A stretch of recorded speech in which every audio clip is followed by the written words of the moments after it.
Thank you for joining us for the February GATE afternoon webinar. The PowerPoint is on our GATE Equity webinar webpage right now if you want to download it. This morning's webinar PowerPoint is also there. If you missed it, you really should download it and take a look at it. My name is Bonnie Zimmerman, and I'm a K-12 System Support Program Specialist in the Office of System and School Improvement. Today's topic is language learners, designing research-based programs. At OSPI, we have a vision of all students prepared for post-secondary pathways, careers, and civic engagement. And the equity statement: each student, family, and community possesses strengths and cultural knowledge that benefits their peers, educators, and schools. This webinar is brought to you by the Office of System and School Improvement. And if you didn't know it, we do have a YouTube channel here at OSPI. That's where our webinars are archived. There are lots of other webinars on there. If you get a chance, go ahead and subscribe to the YouTube. That link is also in the chat. Next month, we're going to be talking about students with disabilities. We have a sister webinar. The Center for Improvement of Student Learning has an MTSS PLC webinar series. If you're interested in becoming part of that webinar series, please contact Robin Howe. Her email will be in the chat. Our objectives today are to understand systems level approach for designing language learner services, learn from a continuous improvement partner how they are implementing these supports, and get some resources to get started. Again, my name is Bonnie Zimmerman, and with us today are Veronica Gallardo and Sue Connolly, who is a continuous improvement partner. Veronica is the Director of Migrant and Bilingual Programs here at OSPI. Hi everyone, this is Veronica Gallardo. It's great to be here with you today. I am the Director for Migrant and Bilingual Education here at OSPI. Been in this position for 8 months now. It's a great position to be in, absolutely loving the work. My background is I'm a former elementary teacher for 8 years, a principal in Seattle Public Schools, and the former Director for Migrant and Bilingual Education for Seattle Public Schools for 10 years. My most recent position was the Director for K-12 Education for the City of Seattle. It's great to be here, and I look forward to having a great conversation today and sharing with you. Why should we focus on language learners? So today I really do want to share quite a few things with you, and thank you for Sue for joining us as well, because you will have some clear examples at the practitioner level, at the district level, as to how we do this work. Today we'll focus on the OSPI Migrant and Bilingual team. I want to make sure you meet the new folks who are part of our team as well as the current staff as well. I do want to go into depth around Title III and our TVIP funding. That's both federal and state. And most important, I really do want to have some clear guidance around designing effective programs using research and data, and I'll explain why in a little bit as to why we really need to talk about that. Diversity report card and Tableau data, the importance of that, we'll speak in depth on that, and then of course questions to consider as we move forward in this important work. Here is our team. So this is the bilingual education team. Patty Finnegan, many of you know. Patty is focusing on our dual language programs and continues to do so. She's led that work and done a beautiful job leading Superintendent Rakedahl's initiatives, being one dual language. Amy Ingram is a program supervisor who is staffed and housed out in Eastern Washington. So for anyone from Eastern or Central Washington, Amy Ingram is our program supervisor for EL and your contact person. Shannon Martin is the program supervisor and a very recent hire. She's been part of our team for a few weeks now. It's a reminder that most of the team right now is out in completing comprehensive program reviews. We also have an unfilled program supervisor position that we will be posting in early March. So if you know of anyone who is interested, or if you're interested, we'd love to have you join our amazing dynamic team. We also have the migrant team here. They're great folks. We have Lupe Ledesma, who is a program supervisor, Armando Icias Garcia, Silvia Reina, Carlos Gonzalez, all program supervisors who do great work and work with our migrant student population. So what policies, federal and state, support the work that we do? I want to begin with this because when we talk about policies, it usually means funding and accountability. What do we mean by that? I want to make sure you understand that, and I'll go into that in the next few pages. We also have civil rights obligations, and I have examples of that. And then the important work of our CSA Focus and for language learners. That is something that started prior to my arrival here at OSPI, and it's an important piece of work that I want to make sure that we continue moving forward in partnership with you all. So, civil rights obligations, when we are specifically talking about our transitional bilingual instructional program, it's really important to begin understanding that we are talking about that when you're using your transitional bilingual funding, all schools must meet civil rights obligations. So what are those obligations? It's one, making sure that you are identifying your English language learners, and equally important is that you are providing assessments, right? You are doing the annual assessment and an entrance assessment. It also means that language development services are a key part of the civil rights obligation. You have to provide not only your core content instruction, but language development with qualified staff. And for those folks who are part of the TBIP funding, using that funding source, when we say qualified staff, we mean as of 2019, certificated EL and certificated bilingual instructional teachers. And I do know and understand that there's been some challenges around that. We are here to support you in doing that. I also want to make sure that when we talk about qualified staffing, that because there are rural districts that have challenges around qualified staffing, that we have some flexibility in what that looks like. And so, for example, when we say qualified staffing, for those districts that may have one EL teacher, that EL teacher would then guide the instruction and the support of instructional assistants who then provide the services to the EL students across the schools. We also need to have meaningful access to content without unnecessary segregation and program evaluation. And I want to pause here for a moment to talk about program evaluation, because this is something that in my past 8 months of going across the state, I've seen just a little bit of, I don't know if it's misunderstanding or just an oversight, in that program evaluation means more than just currently looking at what you're doing. It means it's a comprehensive approach where you're looking at your data, where you're looking at Tableau and the diversity report card to really evaluate your program and the model, the design that you're using. And also, language access for parents is a civil right obligation. And often, and in most cases, it's your basic education funds that provide language access to your parents and your communities. Now, the CSA Focus, again, this is something that started just before I arrived, and I was very pleased to see that in partnership with our OSSI team, we have an EL, an English Learner Focus. And it's with the understanding that we are providing supports for English language program review and a connection with data. So very much of what we talked about in that program evaluation is what we are referring to here.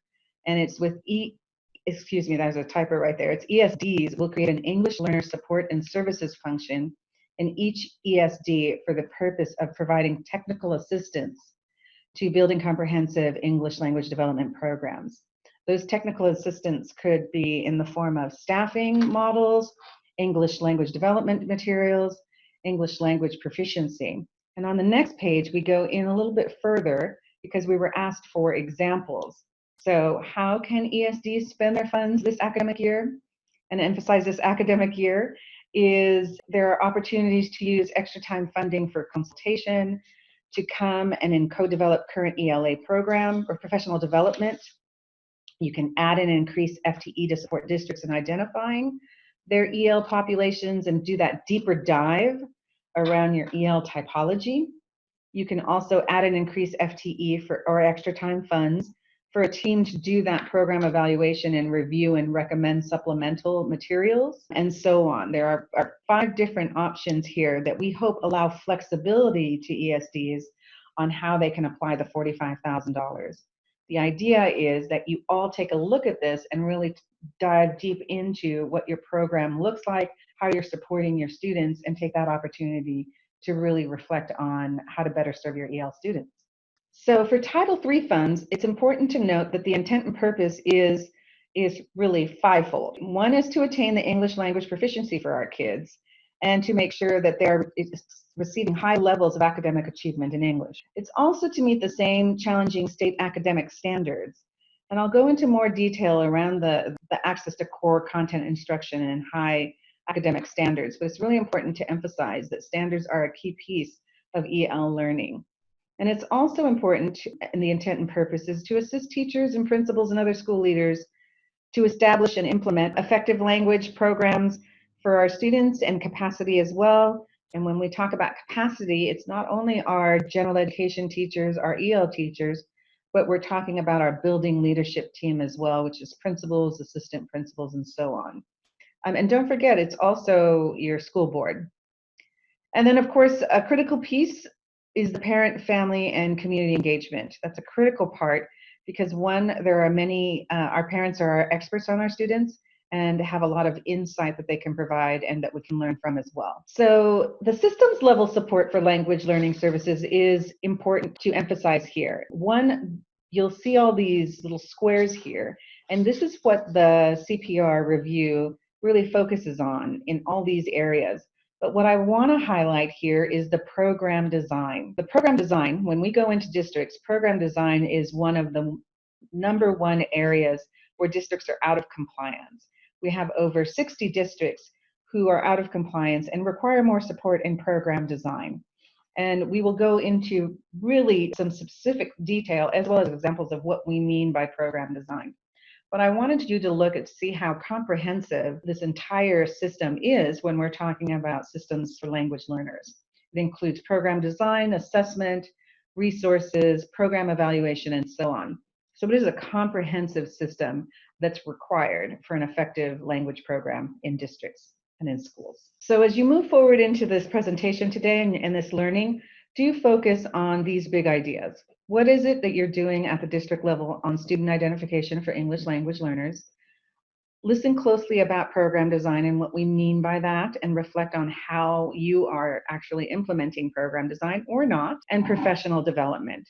The idea here is that you're going to learn and have access to information that will help you design and develop a much more robust and comprehensive program model. Or if you already have a robust and comprehensive program model, you'll look and evaluate and just determine where you need to refine and increase areas of focus.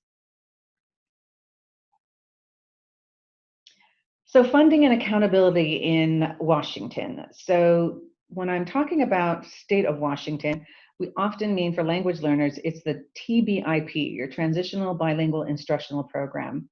It's a beautiful piece of funding, over $200 million, that we get at the state level and then disseminate out into the districts. Last year, we had over 247 school districts apply for that funding. It is often this year it's a $1,008 per student allocation for EL students. The majority of supplemental funding is directly for districts, and often the primary funding is around staffing, materials, and professional learning. With the federal programs, which is different from our state programs, we have two: our Title III federal program and our Title IC migrant programs. And as you can see, I've listed here exactly how many districts have applied, the different funding allocations. But when you combine the state and the federal funding, the idea is that we are providing comprehensive support services to our English language learners, both through state and federal funding. Sue, I think this is where you were going to pick up. Well, thank you. I'd be happy to join the conversation. Again, my name is Sue Connelly, and I am on contract with OSSI as one of the continuous improvement partners.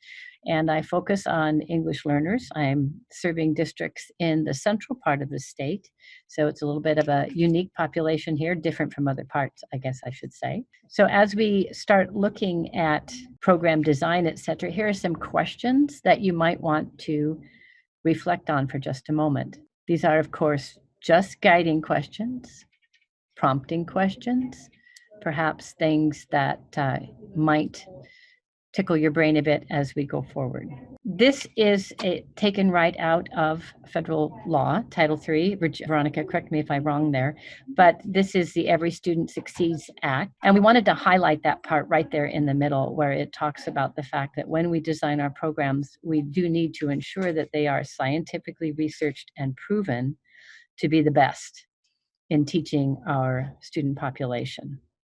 So let's just kind of keep that in mind. And Veronica already addressed the challenge sometimes that we face because of district size and capacity. Anytime we're looking at school design, then I think it's helpful to have some type of criteria. And so we're using the work of Mike Schmoker and his 8 aspects of comprehensive school reform to kind of frame the conversation as we talk about what we do in order to make sure that we are moving forward and changing our program to better serve our students. So these are the 8 components, and with the next series of slides, we're going to take a little deeper look at each one and then talk about some ways that we are trying out in the field, or what it might look like out in the field, is what I should say. They're efforts that are either being tried or we're working toward. So high standards for all children means we're really designing our programs inclusively for all students rather than a particular group. So those of us who've been around a while can remember back with the previous iteration of law, sometimes there was a focus on, let's just focus on those bubble kids, right? And let's try and get them over the hump so that we can get them to pass and we can get out of improvement. Well, our mindsets have really changed. First of all levels are constantly in improvement, hence the title of my position, a continuous improvement partner. And we're all working on that together. So rather than focusing on just some, we do design for all children. There is one caveat for the second language learner, and that is they do have some specialized needs. So we know that when we focus on their specialized needs, it actually benefits all children as well. So here are some examples. For a long time, the field of second language acquisition has advocated that we have not just learning targets, but we also have language targets, which are derived from those learning targets. And also the success criteria, or how the student will know that he or she is being successful. This is critical. Let's take the mystery out of school so that kids don't have to guess what they're supposed to learn. Let's let them know what we want them to learn. And then that extra step that really does help the language learners and actually many other students as well is take a moment to unpack what that target means. We call it target talk, and ask the students to just tell us what words are critical or what words don't they know, so that we really do know as teachers that the kids are on board with what they're supposed to learn and how they'll show it. You can even go to the extent of asking the students to then turn to a partner and put that target into their own words. Very quickly, sounds time consuming, but I've seen it done pretty quickly. The bottom point there where it says student cafes is a new endeavor that's being instituted by one of my colleagues. Her name is Dr. Catherine Page. And this is based upon some of Hattie's research on feedback. And as those of you who are familiar with Hattie know that the highest effect size of change in our students comes from appropriate feedback. And it also specifies that really the feedback that we get from students as teachers really is the most impactful because we really know what they're thinking. And so she's starting a process called Student Cafes. It's based on the World Cafe model. And it's actually posing questions to students in a cafe setting where we kind of just glean the answers. So that's another way of having that high expectation and listening to kids. So a common focus and goal means that we really do share the vision. And we have articulated amongst our faculty that what we're working on, and it does address our academic achievement, and we use some kind of an organized framework. Now we know that the state is supporting us in using MTSS as a framework, etc. But wherever your building is out, we need to kind of be on the same page. So some examples that we are doing out in the field is getting all teachers to focus on increasing those opportunities for academic discourse or supported interaction for our English learners. That takes a little bit of training on their part to understand how to set norms, how to guide kids in having questions, how to have appropriate prompts, etc. Another thing that we've been doing is focusing on a common writing task as a way to kind of monitor student language, productive language anyway. So we have districts, or at least one district that I know of, has adopted writing arguments as the focus. And that meant we collect a baseline sample. And then we analyze that sample using the language lenses, some of the tools that we have. And then we go into instructional cycles, followed by some progress monitoring. So we then collect another writing sample later on.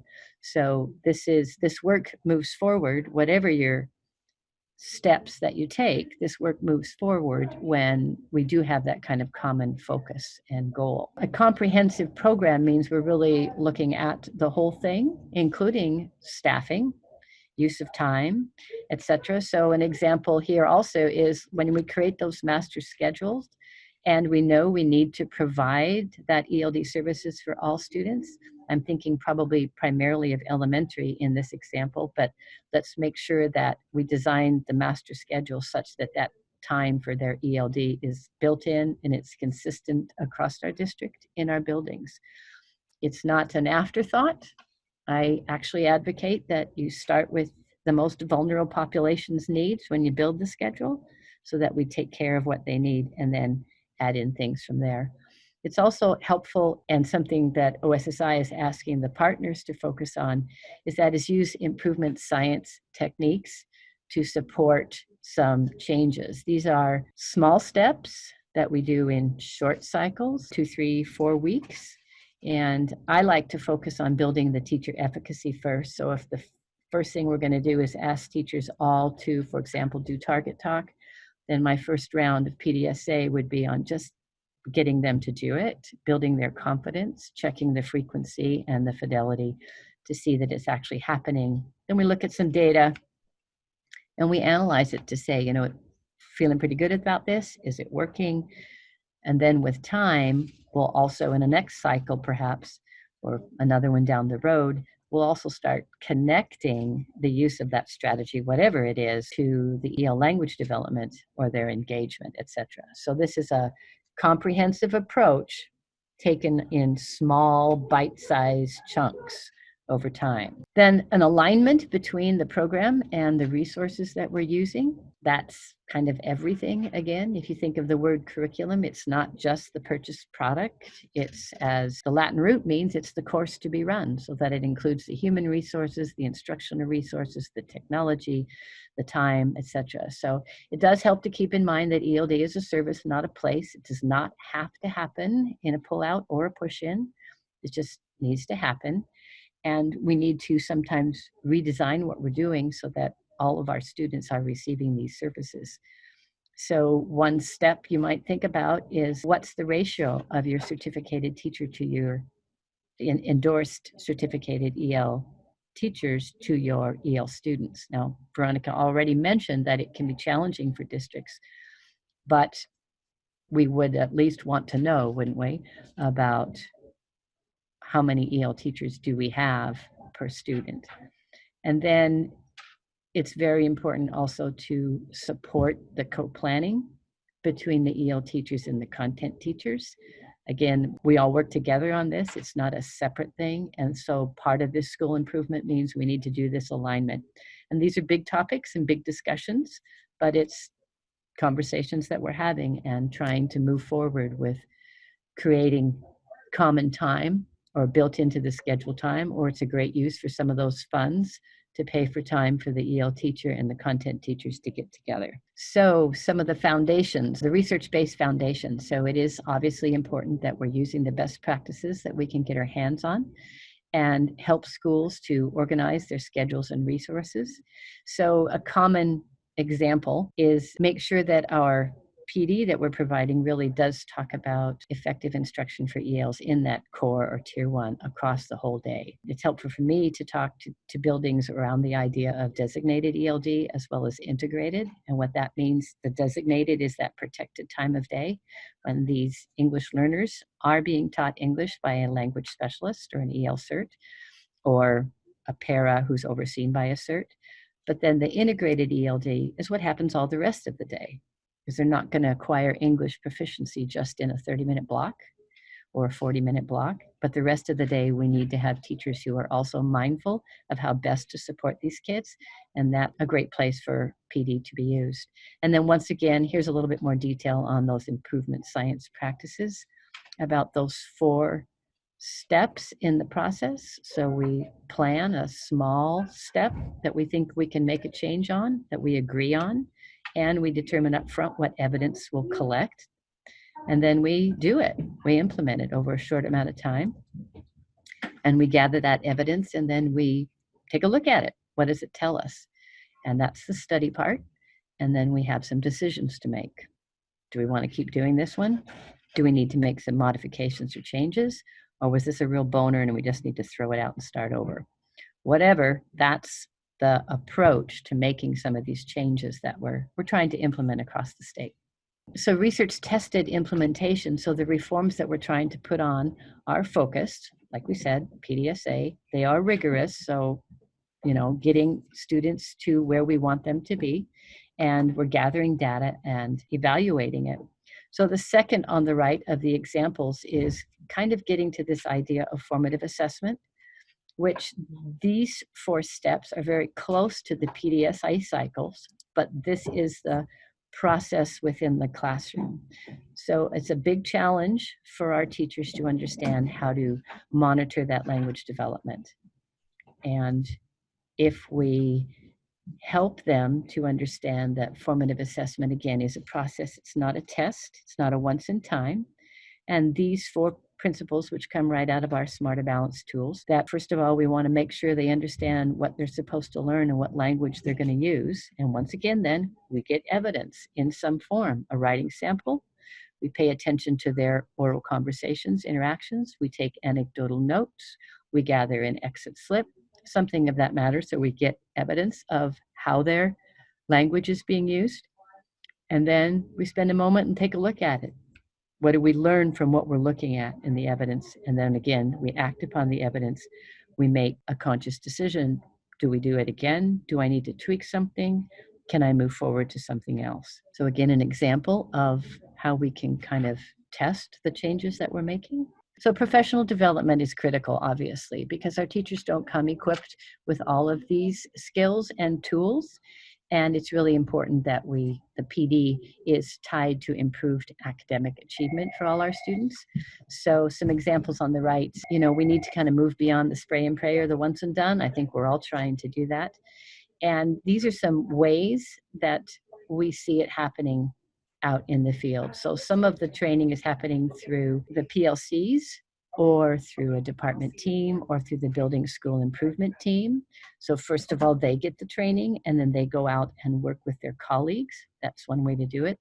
The third point is very similar. That could also say school improvement team or building leadership team. And another point is we are working toward getting colleagues to be comfortable with watching and supporting one another in trying new practices. And you can actually get a little data on how that's going. So if I'm teaching 3rd grade and my friend Tracy is teaching 3rd grade also, and I say, hey, I'm going to try that numbered head strategy. Can you come in and watch me? And then she does come in and we have a little checklist of did I hit all of the components of numbered head strategy? Then she walks out. And I do that a number of times and then we get together and take a look at it, Pretty soon I'm going to say, I'm feeling pretty good about this. Let's try something else. Or at least let's look at how my use of numbered heads is impacting my EL's confidence in speaking up and engaging in the classroom.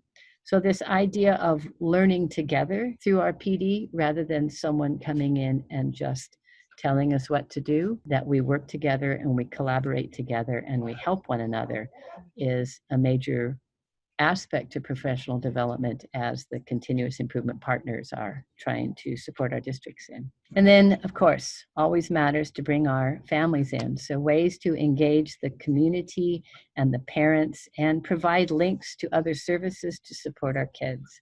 So back with the very first of our 8 principles, we talked about student cafes. Well, you can do the exact same thing with community cafes. Dr. Page has done that several times. She was a principal in Tukwila School District and became a very big part of her work with her families. So you bring them in and invite them in to express their opinions and get information about how things are going. Other buildings have a student advocate whose job really is to connect the ELs with community mentors, which is really powerful for some of our secondary students who are perhaps more recent arrivals and are struggling with all the acculturation challenges. In the Yakima community is an entity, a nonprofit entity called La Casa Hogar, and they help connect families to services, and the school district has tried to connect with them as well to kind of offer those parent education classes for English, etc. I'd love to see this one when the ELPA results are out. How are we celebrating the kids who showed proficiency and or growth? I think that's really important, that it be something, not just a test that happens and no one ever talks to them again. No, they need to understand that this matters, and let's help them be valued too by their peers throughout the whole school. We celebrate lots of achievements. Let's also celebrate language. And then, of course, the new seal of biliteracy, which is available for students who can demonstrate, bilingualism and biliteracy in more than one language. And we have districts working toward that to get our ELs involved as well. Long-term English learners. So the ubiquitous challenge across the state is this phenomenon of the long-term English learner. And these are students whose language development has just simply stagnated at about the intermediate level. And this is really, truly an education-created reality. It's the direct results of the language instruction or education that they have or didn't have in their first 5 years in the system, whether it's K-5 or whenever they join the system. So a few points to think about the elementary level in order to not let students slip into long-term status is they really need robust oral language development and very effective ELD provided consistently with high expectations and grade level content at the student's language proficiency level and their individual growth point. So this is what an effective ELD program needs to address at the elementary level. And that also means we need to be monitoring that language development closely. It's not just once a year with the ELPA. And in particular, if these students arrived in kindergarten, started in our system in kindergarten or first grade, by about fourth grade or fifth grade, we really need to be honing in very closely on them because they're either going to slowly progress forward or we're going to start to see some of those signs that they're not progressing, that they're stagnating. And a lot of them start to disappear in the classroom. They get very quiet. They're good at copying. They don't engage much. It's like, please don't look at me. And so, yes, we want to look at them and help them be successful. At the secondary level, those of you who are in secondary buildings, you have lots of challenges as a result of this, okay? Because the statistical behavior patterns of the long-term English learners are, kind of typical. They are very quiet, or they're very difficult to deal with, or they disappear. They sound like they speak English fine. Their social language is well developed. They are not aware that their academic English is underdeveloped, and they are not being successful based upon that lack of academic English development. See a lot of kids who have internalized failure. They'll write goals that this is the year they're going to make mom and dad proud. They're going to get all A's at the start of the year. And as the year goes forward, it's the same experience again. Even if they're trying, it's very difficult for them to be successful or to do very well. They don't even know why. So these kiddos need some very special supports, specialized language instruction. They are at a high risk of dropout because they don't have that academic English proficiency. So here's a few options that are being experimented with. An additional support class paired with a content class taught by a language and content specialist, so one who can do both, or a co-taught environment where they can help one another. You can also have that academic English course that's not tied to a specific content, but focus on academic English development. And this also requires that common focus or goal that we talked about earlier across the content areas so that the whole building realizes that these students need some very specific things in their content areas. Oh, I guess we have one question. So the question is from Kelly Moses, and it says ideas for intermittent English progress monitoring tools during the year outside of ELPA annual. That's a good question and a big one. So there's one thing that you can use is the ALIs or the ALDs, the achievement level indicators or the achievement level descriptors that are put out by ELPA. There's two different forms. One that comes from the ELPA website, and then the state of Washington has one on their website as well. They're very similar. One has a little bit more information than the other. That takes the ELPA standards and organizes them around the domains of language. So you have a one-pager for writing, a one-pager for speaking, one for listening, and one for reading, and then the standards within there.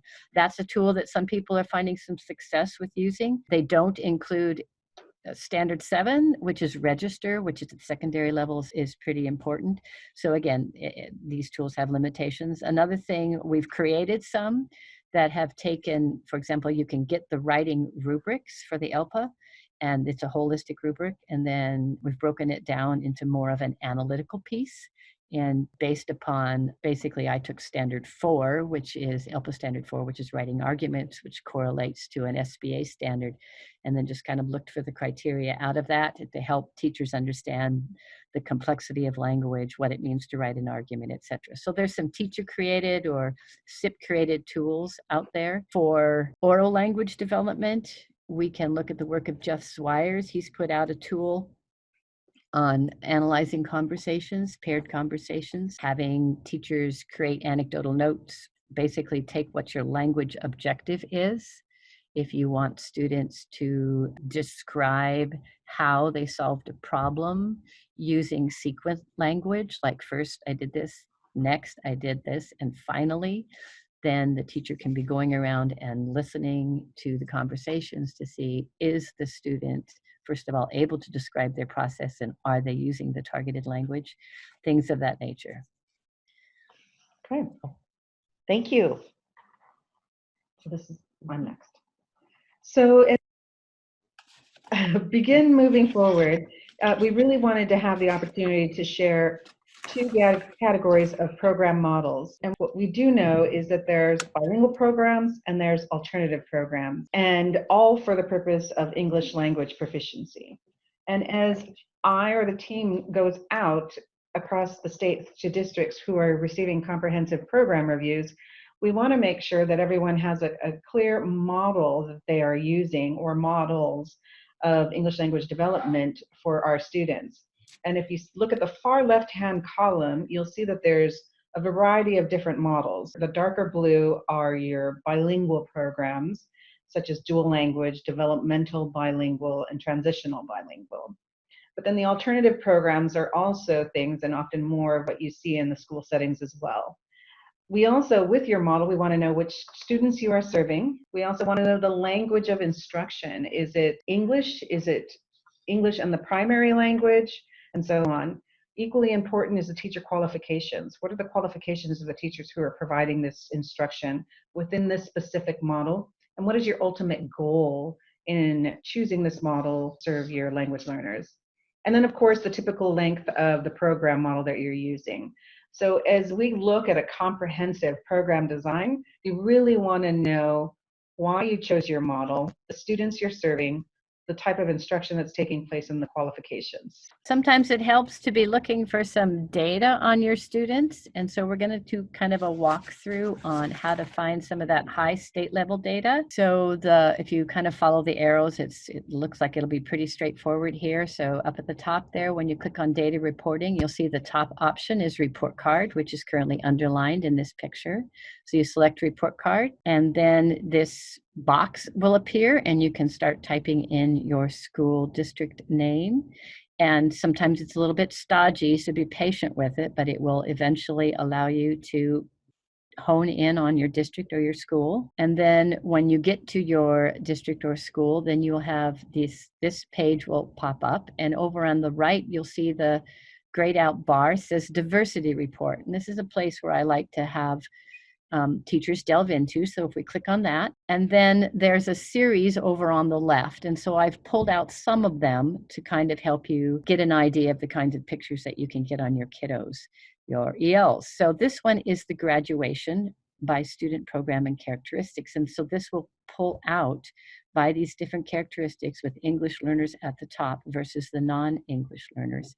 And then in this year's version, the state has added the dropout rate for this cohort. And so that can be a bit of an eye-opener to people, but it's good for them to be aware, keeping in mind that all data is just numbers, just numbers. It's our dialogue about them that adds meaning and interpretation. So we do have to have conversations. So this one is also an important one, and that is the regular attendance piece, because it's pretty hard to teach our kiddos when they're not in school.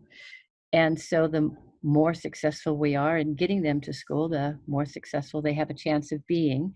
And this then will allow you again to compare to other programs and groups. And this is based upon the state's definition for regular attendance. And this is the 9th grade on track. So there's been a lot of research done on students who are considered on track have passed all their class. And so this data will tell you what percent of your student population, again, broken out when you're in the diversity report, you break it out by these programs or characteristics, are on track to graduate. Now, that's a hugely important piece of data, because students who finish 9th grade not on track, I think it's about a 75% increase. I don't know if Kefi's on here, but she could clarify that for us. There's a much greater risk of not being successful in high school and dropping out. We are training our attention more and more on making sure that we're supporting those 9th graders. Then there's one more, and this one is, I put this one in because I intentionally did not put in the typical ELA and SBA and WCAS data,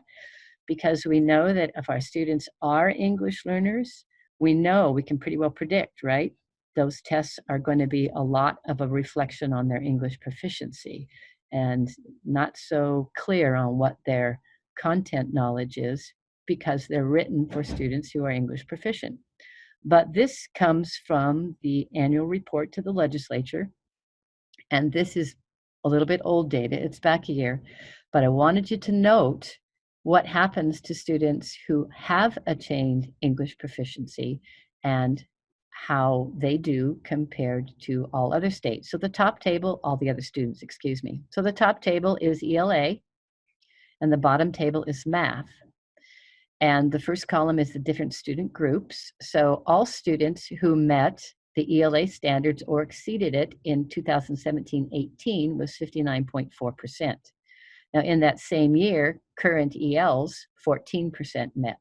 So again, no surprises there to us, because they are not English proficient. However, the ELs who became proficient in the same year as they took the test, the difference now is 46%. And then when you go to the students who had attained proficiency a year earlier, well, those students met or exceeded standard at 57%. The students who had attained proficiency 2 years earlier are now exceeding the state average for all students, and you can see the increase.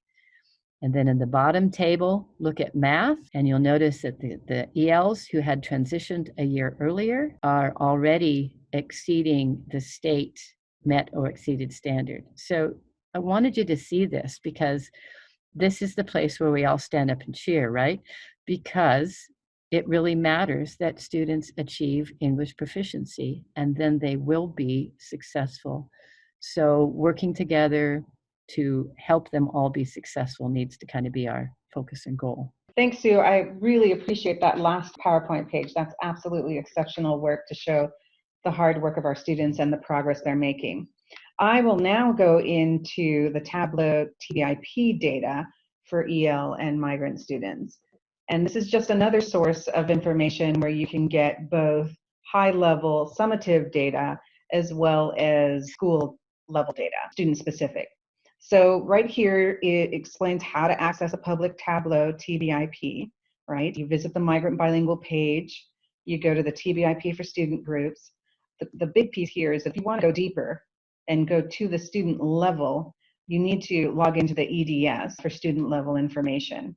And then in the application, you select Tableau server. So here it shows going right into data reporting with that big red arrow right there. And then this page will come up, and this page is a great page, a very resourceful piece of document here that shows your report card, your data portal, and so on. It's really, really rich. But the key piece here is looking at that arrow in that empty box, the search box up at the top right-hand corner. That's where you type in TBIP appendices, and that's where it'll get right to your TBIP Tableau page. And once you do that and you click on that, this is what you'll see. And the real important emphasis on this part is that very top column that's in a light gray, and it starts with ELPA 21 pass rate. what you'll see is that each one of those tabs has key specific data that's specific to our EL student population. It can give you the ELPA pass rate.